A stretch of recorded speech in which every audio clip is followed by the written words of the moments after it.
Losing a deposit is probably the biggest fear for buyers in a real estate transaction. Capturing someone's deposit is probably the biggest benefit to a seller for a buyer's agent or another real estate agent not really knowing the ins and outs of how to work with someone's deposit. So we're going to show you here today how we work at JAG Real Estate to protect your money, which is the most important thing.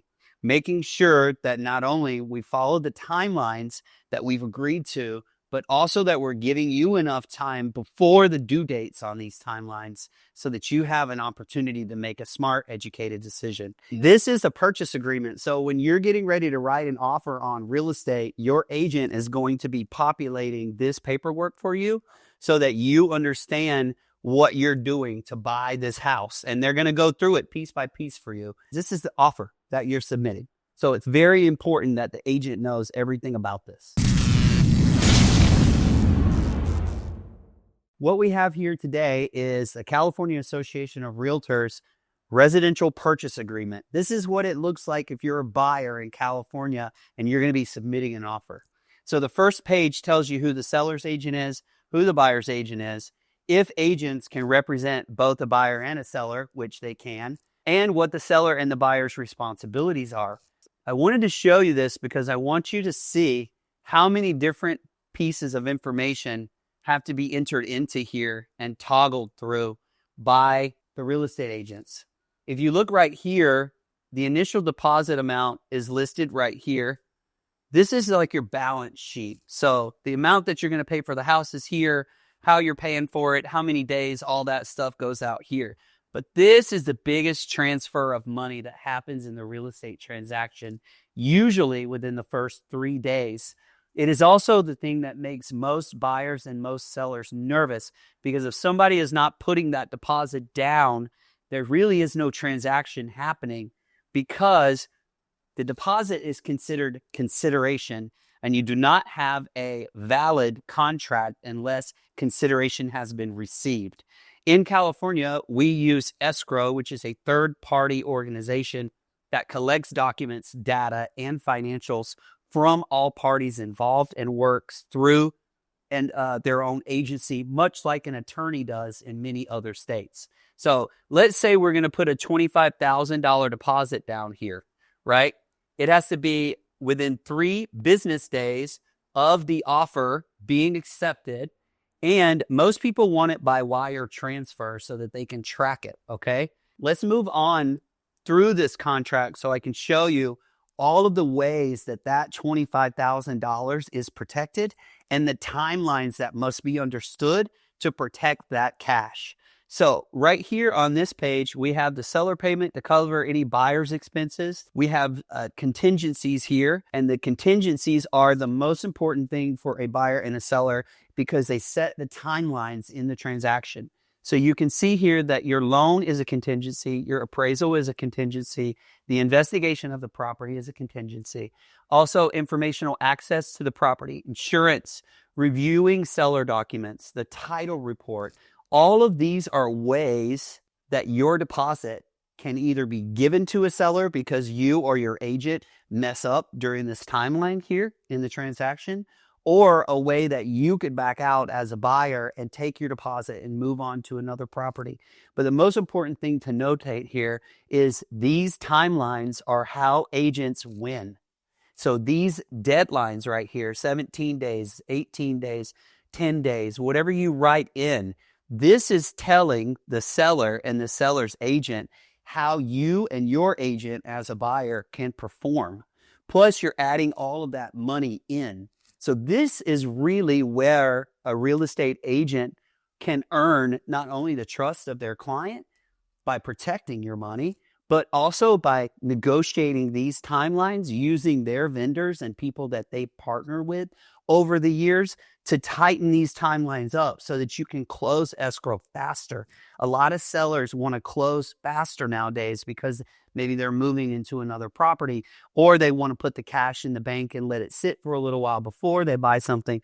There's a lot of reasons why people don't want to wait 30 days to close a transaction anymore, especially in California. So these are ways that we can protect your money, and also that we can negotiate a better deal for you. Then you also have these things that come through as well. You have some documents and fees and compliance, and also another set of timelines here.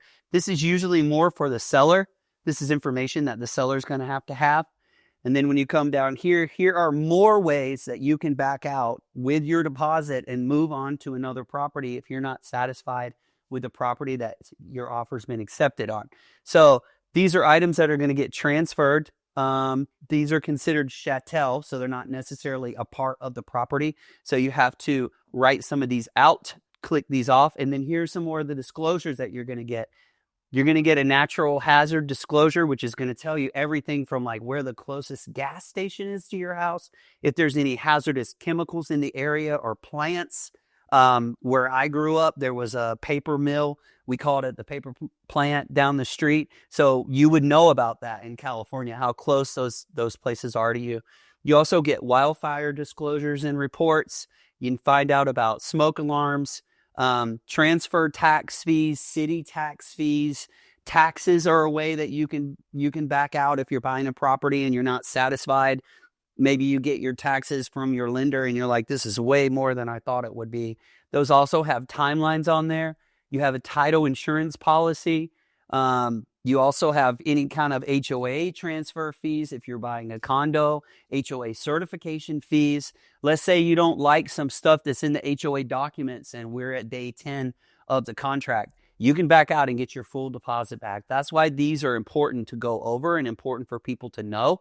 You also have government required point of action sale. So in California, one of the corrective remedial actions that we had to have take place was everybody had to install low flow water fixtures in their homes, not only on their showers, but also on the faucets in the kitchen and so on and so forth. So those items are actually items that you can back out of the transaction on. But keep in mind, those timelines are going to be very important, and you and your agent should be discussing that very well. When you're looking at deposits, since the deposit is the number one thing that most agents and most buyers are worried about, we make sure that we deliver to you an investigation advisory. So you want to pay attention to that because that's telling you all the ways you should be investigating this property. And then also a wire fraud advisory, advising you that wire fraud is on the rise. Make sure you call us. Make sure you understand how to transfer money if you have any questions about it. And then also Consumer Privacy Act and the Fair Housing and Discrimination Act. So these are going to be other reasons that you could back out of the transaction if you're not satisfied with how these things are being delivered to you, if there's something that you don't feel comfortable with. And then also, there are terms here about what the deposit means. So who gets to keep the deposit? What is the initial deposit? What does it actually mean? What does it mean if you're doing this deposit and you have a loan? What if there's a down payment that gets attached to the deposit at what point? So all of this additional financing information on here is very important for you to understand and very important for you to know. And this is before you even get to closing. So when you hear people say closing, we've already been through the first 5 or 6 pages of this contract before we even get to the nitty-gritty of what's it like when you're going to get your keys? What happens if the seller wants to stay an extra week or two? And then the contingencies and removals, just again showing you if you don't like the way your loan documents showed up, you can back out of the contract and get your deposit back.